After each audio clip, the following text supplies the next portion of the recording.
Hello everyone. तो इधर हम देख सकते हैं कि जो मार्केट है, मार्केट ने गैप अप ओपनिंग दी है और ये कल के रेजिस्टेंस के पास जाके ओपन हुई है।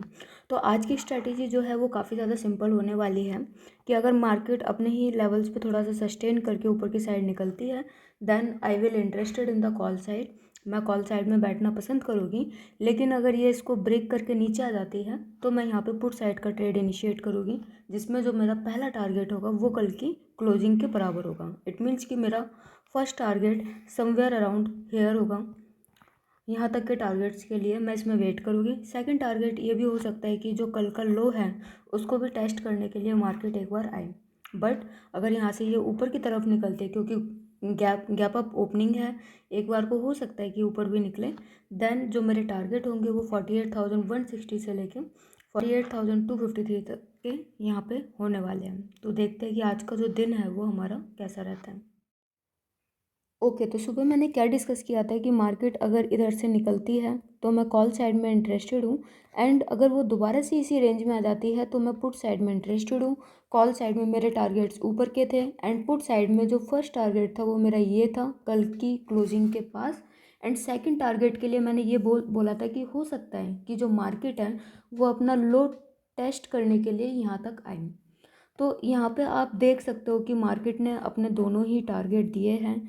यहाँ पे मार्केट रेंज में आई, हमें यहाँ पे फर्स्ट टारगेट भी मिला, एंड उसके बाद हमें मार्केट ने सेकंड टारगेट भी दे दिया। इसमें मेरी एंट्री बननी चाहिए थी। कल की तरह ही दिक्कत क्या आई कि इसमें मैं एंट्री बना नहीं पाई। जो मोमेंटम था वो मेरे हिसाब से बहुत ज़्यादा फास्ट था। ये वाली जो कैंडल बनी, मैं डिसाइड ही नहीं कर पाई कि यहाँ पे मैं अपना ट्रेड इनिशिएट करूँ या नहीं करूँ। मैं वेट कर रही थी अपने ट्रेड इनिशिएट करने का कि यहाँ पे कोई कैंडल बने, उसके बाद ये जो रेंज है वो प्रॉपर ब्रेक हो। बट कल भी यही हुआ था मेरे साथ, अगर आपने मेरी कल की वीडियो देखी होगी। एंड अगेन आज भी सेम मिस्टेक हुई। एंड अगेन यहाँ पे क्या हुआ कि जो एंट्री थी वो मिस हो गई। मिस्ड द एंट्री दोबारा से मिस हो गई। बुरा लगता है जब आपकी एनालिसिस सही हो, जब आपकी सारी चीज़ें सही हो, जब आपने जहाँ पे टारगेट्स लगा रखे हैं मार्केट बाद में वहाँ तक आ भी जाए। बुरा लगता है, बहुत बुरा लगता है। तो यहाँ से मैंने एक चीज़ क्या सीखी कि कल भी सेम चीज़ मेरे साथ हुई, आज भी सेम चीज़ हुई। तो गलती जो निकल के आ रही है वो कहाँ निकल के आ रही है कि जो मेरी एनालिसिस हो रही है वो 5 मिनट्स पे हो रही है। जो मेरा स्टॉप लॉस लगेगा एंड जो मेरे टारगेट्स लगेंगे वो 5 मिनट्स पे लगेंगे। बट अगर मुझे परफेक्ट एंट्री बनानी है तो उसके लिए 1 मिनट करना पड़ेगा, जैसे ही कंफर्म होता है कि मार्केट नीचे या ऊपर जा सकती है।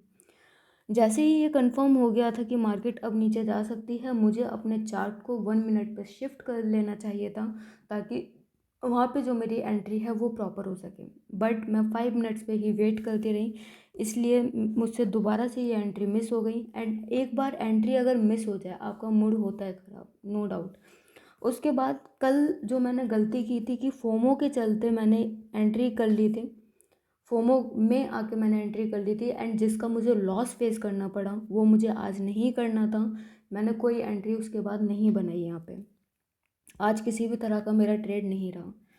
तो कहीं ना कहीं आप लोग भी ये सोच रहे होंगे कि यार इतना टाइम क्यों, हर हर वीडियो में अगर आप देख रहे होंगे तो जो लॉस हो रहा है मेरा, most of the time I was in the loss, I am in the loss most of the time. लेकिन अगर आपने एक चीज़ नोटिस की होगी कि वो जितना भी लॉस मेरा हो रहा है वो एक तरह से कंट्रोल लॉस है। उस लॉस को मैंने कंट्रोल कर रखा है। कोई भी मेरी ऐसी वीडियो नहीं होगी, मेरे पास 50K की कैपिटल है, एंड जब से मैंने 50 डेज़ चैलेंज शुरू किया है, इन 50 डेज़ चैलेंज में आपको कोई भी एक ऐसी वीडियो नहीं मिली होगी जिसमें मेरा जो लॉस है वो 1000 रुपये से ज़्यादा चला गया। इट मीन्स कि इस कैपिटल का 2% से ज़्यादा लॉस मैंने किसी भी दिन नहीं लिया है। इट मीन्स कि ये जो लॉस है ये मेरा कंट्रोल लॉस है। ओवर ट्रेडिंग एक बार गलती हुई है मुझसे, लेकिन उसमें भी 500 प्लस का कुछ लॉस था, 1000 प्लस का लॉस मेरा नहीं गया।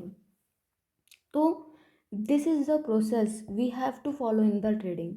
सबसे पहले लॉस होगा, एंड लॉस कैसा होना चाहिए, कंट्रोल होना चाहिए, ताकि उस लॉस को हम कवर कर सकें, वो लॉस इजीली कवर हो जाए, जब हमारी जो ट्रेडिंग है वो इम्प्रूव हो सके। वो लॉस बड़ा नहीं होना चाहिए।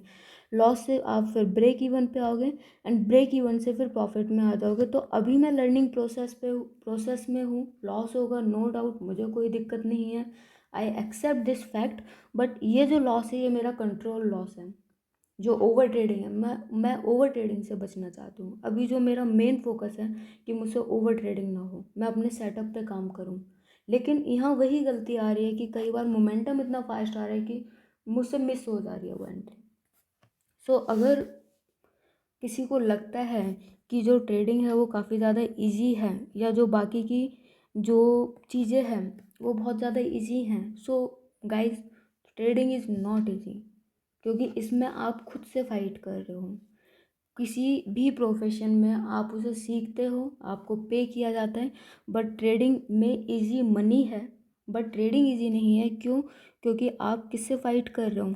आप खुद से फाइट कर रहे हो। Fight your self. एंड खुद से फाइट करना सबसे ज़्यादा मुश्किल होता है। इसमें आपके इमोशंस इन्वॉल्व होते हैं, बहुत सारी चीज़ें इन्वॉल्व होती हैं।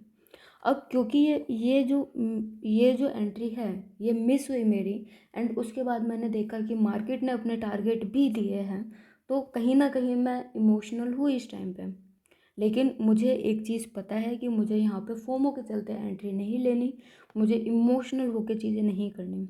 इसलिए आज के दिन मैं अपना सिस्टम क्लोज कर रही हूँ। क्योंकि क्या होगा कि गलत एंट्री ले ली जाएगी जिससे मैं लॉस ले लूँगी, एंड वो लॉस इसलिए नहीं होगा कि मैंने एंट्री गलत लिया, इसलिए होगा क्योंकि मैंने इमोशनल एंट्री लिया है। एंड उस इमोशनल एंट्री से मुझे बचना है, क्योंकि ट्रेडिंग में इमोशंस की कोई भी जगह नहीं है, जैसा कि आपको अब तक पता चल गया होगा। सेकंड चीज़ जो मैं देख रही हूँ यहाँ पे कि ट्रेडिंग के साथ साथ लाइव मार्केट में वीडियो बनाने से, क्योंकि ये जो वॉइस ओवर है मैं लाइव मार्केट के टाइम पे ही दे रही हूँ, तो इससे क्या हो रहा है, कहीं ना कहीं मेरी ट्रेडिंग पे इफ़ेक्ट पड़ रहा है, इम्पैक्ट पड़ रहा है। मैं उतना फोकस नहीं हो पा रही जितना मुझे फोकस होना चाहिए। तो कल से मैं कोशिश करूँगी कि जिस टाइम पे मैं अपना ट्रेड एग्जीक्यूट कर रही हूँ, जिस टाइम पे वो चल रहा है, उस टाइम पे मैं मतलब वीडियो रिकॉर्ड होती रहे, बट मैं उस टाइम पे वॉइस ओवर नहीं दूँगी। मैं वॉइस ओवर मार्केट बंद होने के बाद दे दूँगी। बंद होने के बाद, या ये हो सकता है कि चार्ट को एक्सप्लेन कर दूँ कि कहाँ पे मेरी एंट्री बनी थी, कहाँ पे मैंने एंट्री ली। क्योंकि ये सारी चीज़ें इम्पैक्ट डाल रही हैं। मुझे लग रहा है कि मुझे और ज़्यादा फोकस होने की ज़रूरत है प्योरली ऑन द चार्ट, और कहीं ना कहीं ये जो ध्यान है वो डाइवर्ट हो रहा है मेरा। तो कल से यही कोशिश रहेगी मेरी कि अपना ट्रेड इनिशिएट करूं। ट्रेड का जो भी रिज़ल्ट है, मैं सिर्फ रिज़ल्ट पोस्ट करने में बिलीव नहीं रखती। रिज़ल्ट के साथ साथ उसमें लर्निंग क्या है, उसमें किस तरह से मैंने ट्रेड बनाया, उसको मैं एक्सप्लेन कर दूँगी। But during the live market ये मेरे लिए जो चीज़ें हैं वो थोड़ी डिफ़िकल्ट हो रही हैं। So this is all for the day. Thank you. And I hope आप लोगों ने आज प्रॉफिट किया होगा, आप लोगों ने आज इधर एंट्री बनाई होगी एंड अच्छा खासा प्रॉफिट किया होगा, ओवर ट्रेडिंग नहीं की होगी। क्योंकि मार्केट आज वन डायरेक्शनल है, अभी तक तो वन डायरेक्शनल मूव दे रही है। तो वन डायरेक्शनल मूव में मुझे नहीं लगता कि किसी ने लॉस किया होगा। बट अगर फिर भी लॉस किया है तो don't worry, we are in the process. इसमें टाइम लगेगा, ये आपको मानना पड़ेगा। कम से कम आपको 2 से 3 साल, 3 से 4 साल हार्ड वर्क करना पड़ेगा इसमें, तब कहीं जाके हम प्रॉफिटेबल बनेंगे। So learn the things, learn the risk management, money management. Over trading करके अपना अकाउंट खाली ना करें, and have a happy journey. तो happy journey plus safe journey, ताकि आप लोग अपना अकाउंट ब्लो ना करें। जिसके पास जितने टाइम तक पैसा, जब तक आपके पास पैसा है तब तक आप इस गेम में हो, and this is your business. तो आपको अपना अकाउंट ब्लो नहीं करना है। So this is all for the day. Thank you guys, and thank you for watching the videos. आपके कमेंट्स और आप जो वीडियो देखते हो, नो मैटर कितने सब्सक्राइबर देख रहे हैं, ये मुझे मोटिवेट करते हैं जब उस पर एक सिंगल व्यू भी आता है। So thank you for watching the video.